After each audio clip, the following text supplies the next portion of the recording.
మరి over to Rudradev Varun Tej గారిని మాట్లాడవలసిందిగా రిక్వెస్ట్ చేస్తున్నాం. హాయ్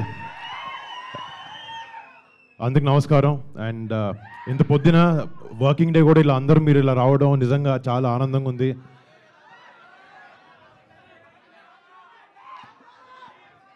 అండ్ ఈ సినిమా ఫస్ట్ చేసేటప్పుడు నాకు ఎప్పుడు కొత్త సినిమాలు చేస్తున్నప్పుడు ఒక కొత్తదనం ఉండాలి సినిమాలో, ఒక కొత్త బ్యాక్డ్రాప్ అని ఉండాలి.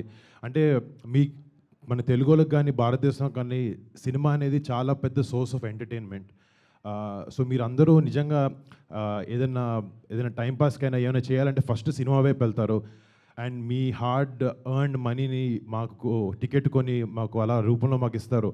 సో మీరు అంత కష్టపడి సంపాదించుకున్న డబ్బులతో చిన్నగా మీరు ఒక 3 hours 2 hours ఎంటర్టైన్ అవ్వడానికి మీరు ఆ ఖర్చు పెట్టి ఆ డబ్బుకి న్యాయం చేయాలని ఎప్పుడు నేను డెఫినెట్గా స్ట్రగుల్ అవుతూ ఉంటాను. మీకు ఒక కొత్త కథలు ఇవ్వాలి, కొత్త స్క్రిప్ట్లు చూపించాలి అని ఒక ప్యాషన్ నాకు మా టీంకి ఎంతో ఉంది. అందుకే ఆపరేషన్ వ్యాలంటైన్ లాంటి ఒక సినిమాని తీయగలిగాం. అండ్ తెలుగులో మొట్టమొదటి ఏరియల్ ఫిల్మ్ అవబోతుంది ఇది. అండ్ ఇందాక మీరు విజువల్స్ చూస్తుంటే చాలా కొత్తగా ఎడ్జ్ ఆఫ్ ద సీట్ కూర్చుని గూస్ బంప్స్ వచ్చే మూమెంట్స్ చాలా ఉన్నాయి సినిమాలో.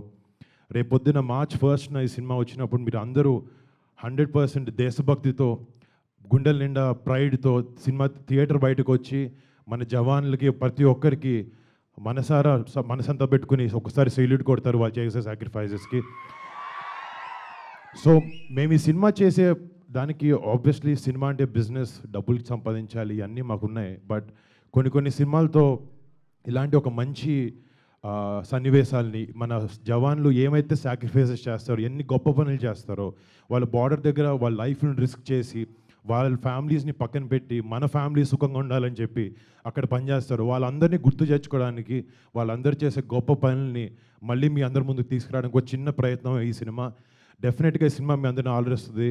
మీకు అందరికీ దేశభక్తి లోపల ఉంటుంది, బట్ ఈ సినిమా చూసినప్పుడు మరింతగా పెరుగుతుందని నమ్మకంతో చెప్తున్నాను. అండ్ మళ్ళీ March 1st థియేటర్లో కలుస్తాను. అప్పటి వరకు జై Hind. Thank you so much Varun Tej గారు.